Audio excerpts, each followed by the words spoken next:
Dr. B.R. Ambedkar once said, Constitution is not a mere lawless document, it is a vehicle of life, and its spirit is always the spirit of age. Good morning everyone, I am Lance Corporal Priyadhar along with my fellow mate Cadet Nayandeep Laskar going to speak about history of Republic Day Parade along with some of its interesting facts. On 26 November 1949, the Constitution of India was adopted, completing India's transition from a dominant to a republic.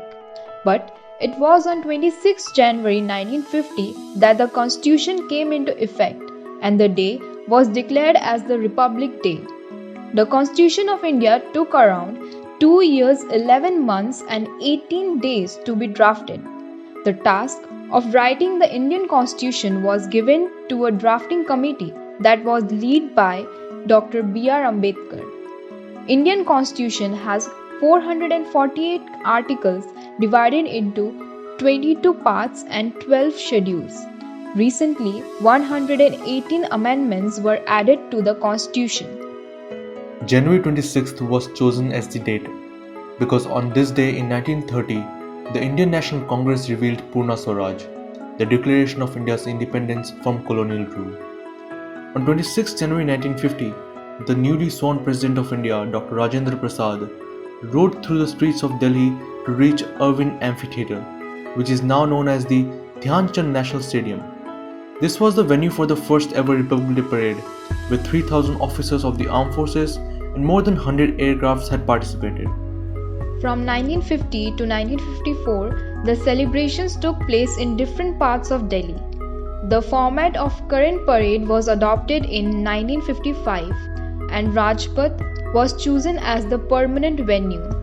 From then on, Republic Day parades have become a projection of cultural heritage, military capabilities and achievements of the nation, besides being a reflection of India's changing foreign policy. So far, India has invited chief guests from 44 countries, a decision based on the foreign policy priorities of that time.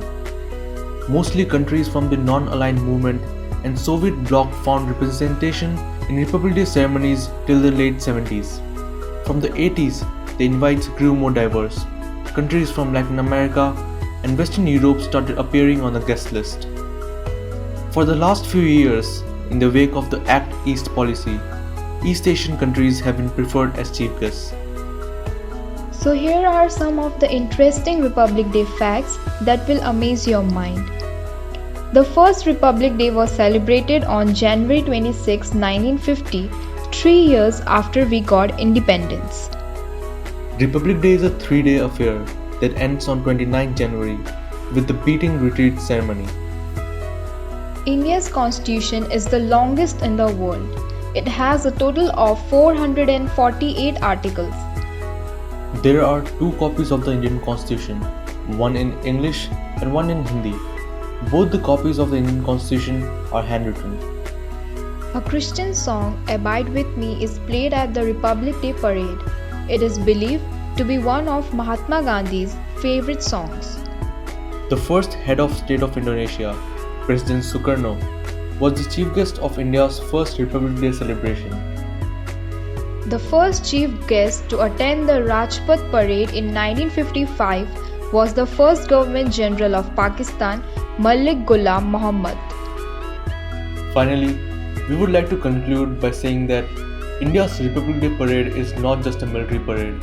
It tries to bring together the diverse cultures of its states through tableau and performances, and through the years tells the story of India's development.